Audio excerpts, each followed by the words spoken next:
What is up, everybody, and welcome back to another episode of Tattoo Critiques.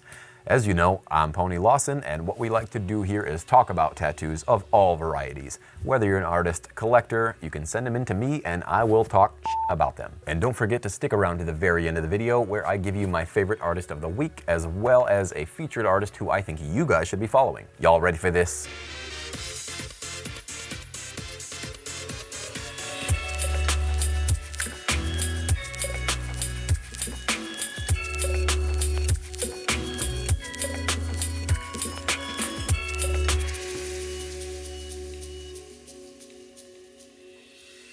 All right, first up, we've got a tattoo sent in from Calebmal from Virginia. And Caleb, you sent in this black and white Mario tattoo. You said you're very green in the industry, and this is one of your first black and white tattoos. You also mentioned that you only used black for this tattoo and no dilution of water, and you'd like to know what you can do to help further your work along. Okay, so I've heard of and I've done this method before of just using black ink without using any diluted water, but I honestly don't think it's helping you any, because water is your best friend when it comes to tattoos. You know, it really helps lighten the tone, and it just really helps control your values in a black and white tattoo like this. But before we get to the shading, I want to talk about the outlines and the structure of this tattoo. The outline just isn't really strong. Around the entire perimeter, around the focal parts, around the things that are sitting in front, the line just kind of falls weak. For instance, around the nose, you should have this really soft gray wash outline, if not a very thin black outline, just to make sure that that nose is lifting off the face. The outline that you currently have around the nose, it just feels incomplete, like it's barely hanging on. So I know there's a glare happening at the top of this tattoo, but if you look up toward the top of that hat, it just almost fades away into nothing.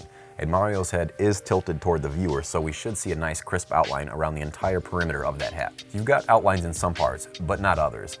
Again, just making it feel incomplete. Mario's gloves are known to be very white, vibrant, and clean, but if we look to his hand that's extended in front, it just seems like it's kind of dirty.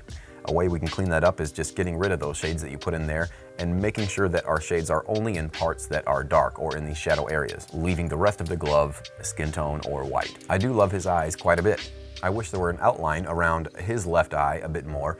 Kind of just looks like it's stopped in the middle, but if you look at his other eye, the outline is all the way complete, and these eyes really do look like glass. I do think you have some excellent, very clean shades at the bottom of this tattoo, but as we get towards the top, up in his face and up into the hat, it just gets a little messy. Overall, I do want to applaud you for experimenting and trying new things, as I think every artist should. Just make sure you're keeping those outlines and shades as clean as possible, because it's very important on a tattoo this size. Thank you once again, Caleb, for sending that in, and let me talk about your tattoo. All right, next we've got another black and white tattoo sent in from Rizzy. Rizzy, you sent in this little cherub angel on top of a basketball, and right away I can see some small things that need a little bit of work, so let's get right into it. It seems like where the arm meets the chest is just a little soft, like there's a lack of outline to keep it strong. The same thing is happening on the angel's right hand where it meets the cheek. There's just a lack of outline or lack of shade where the skin tones kind of just run together. When we go up near the hair up at the top, again, there's just a lack of any sort of separation to separate the hair from the face. I know these are minor things, but these are things that my eye sees immediately, so they're obviously very important. Like if we look toward the bottom of the basketball, you've got some really nice soft shades happening here and some really nice focal points. But as we work our way up through the tattoo, like once we get to the wings, things start to become real chunky. You know, there's no really fine, clean lines happening here. These feathers don't look soft. Chunky. If we look at the logo toward the bottom of the tattoo, the NBA logo, the letters are really lost in there, and I know you're trying to use that white to save it, but something like that is probably just better off without it. The little basketball player itself is probably enough to sell that logo where you don't need the NBA. And if we go up toward the word Spalding across the basketball, you can tell there are a little bit of holidays happening in there to where you can kind of see some skin tone shining through, and there's also some unnecessary white. I would just say get rid of that white altogether. Same thing with that S logo right above. The eye on the left almost seems like they're missing an eye altogether. It's just not there. There are pieces on the crown that seem like they would fall off once it heals, as there are no lines to hold them together. When it comes to those wings, I think getting out a very small mag and working very slowly to build up a lot of soft shades, you know, get some very dark shades in there and leave a lot of skin tone as well. That way you're gonna have a very dynamic, high contrast set of wings. Overall, I think you've got some excellent shading on this tattoo, but I do think you're lacking lines and line weight throughout. So thank you very much, Rizzy, for sending that in. All right, the next tattoo is sent in from Schuyler Abrams. And Schuyler, you sent in this very unique looking marshmallow s'mores spider. I said, making me hungry, but I don't eat spiders. Vegan marshmallows? Ones without gelatin. Sticks. A vegan treat, a vegan delicacy.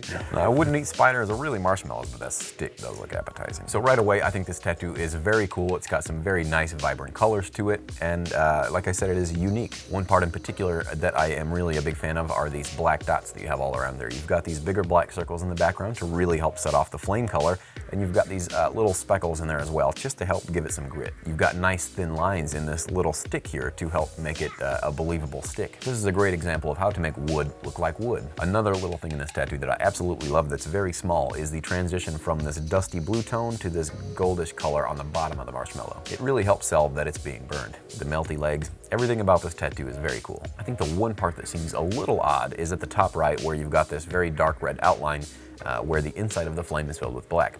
I'd be very curious to see what it looks like fading to a black outline. Other than that, overall, this tattoo is badass, so thank you so much for sending that in. All right, the next tattoo is sent in from Cadmiel.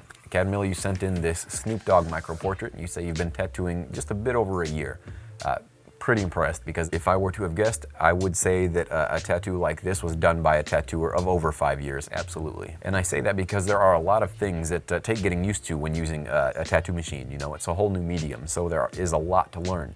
Most of the time, people don't learn those techniques within the first 2 years. It's obvious that you had an art background before your tattoo career because you are aware of how light and shadow work together. Where the highlights roll off into the shadows is very smooth. And I really love that middle braid.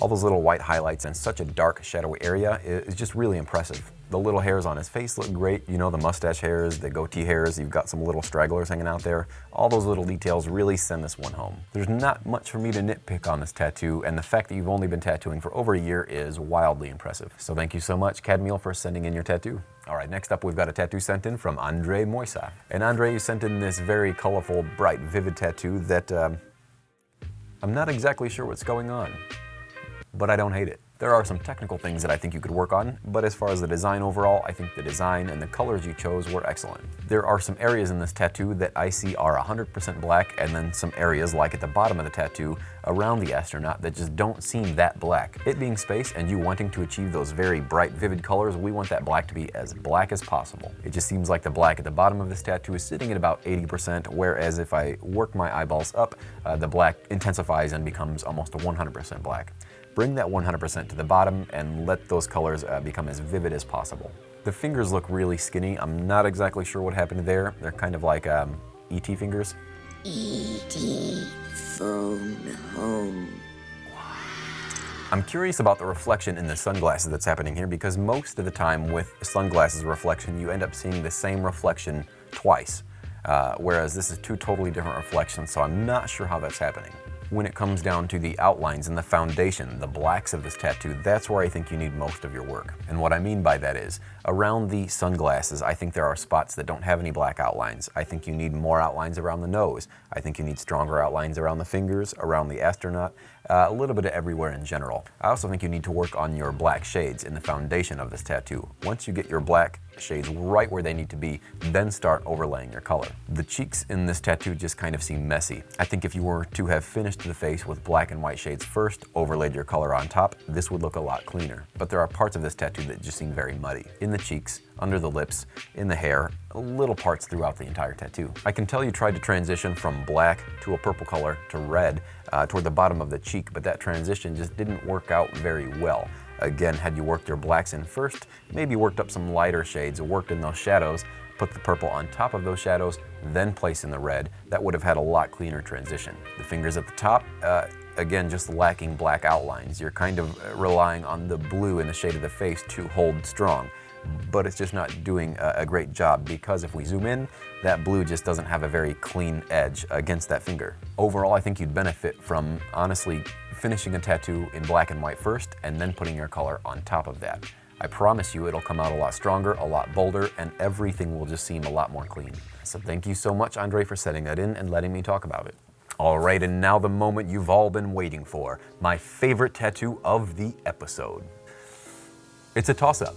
I really couldn't make up my mind between the marshmallow spider and Snoop Dogg. So Cadmiel sent in the black and white micro-portrait of Snoop Dogg, which, as far as technical application goes, this thing is a home run. And I know I keep bringing up that this tattooer has only been tattooing for over a year, but this is usually something that we see out of a seasoned tattooer. And I'm excited to see where you're at in another 5 years. So guys, go check him out and keep an eye on his work, because I know I'm going to be. However, I thought the marshmallow spider that Schuyler sent in was the most creative of this episode.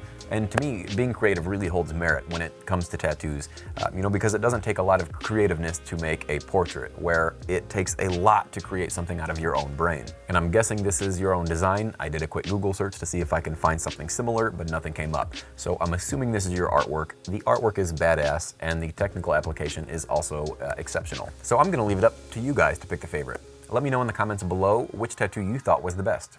But before we go, we've got my featured artist of the week, which is CJ White out of Bremerton, Washington. CJ's work has a very heavy traditional influenced background, but that leads him to create exceptional artwork. On this channel, when I talk about strong, bold outlines, this is the kind of artist that you should be looking at and trying to emulate. But when you look through his artwork, he doesn't just have strong outlines. His stipple work is insane. His color work is beautiful. The dude really knows how to handle a tattoo machine. So make sure you check out his Instagram, give him a follow, and let him know I sent you. All right, now that's gonna wrap it up for this week's critiques. I wanna thank everybody for sending in their tattoos, and if you haven't already, you can do so at ponycritiques@gmail.com. While you're here, make sure you subscribe, hit the notification bell, share this video with your friends, and yeah, I'll see y'all next week.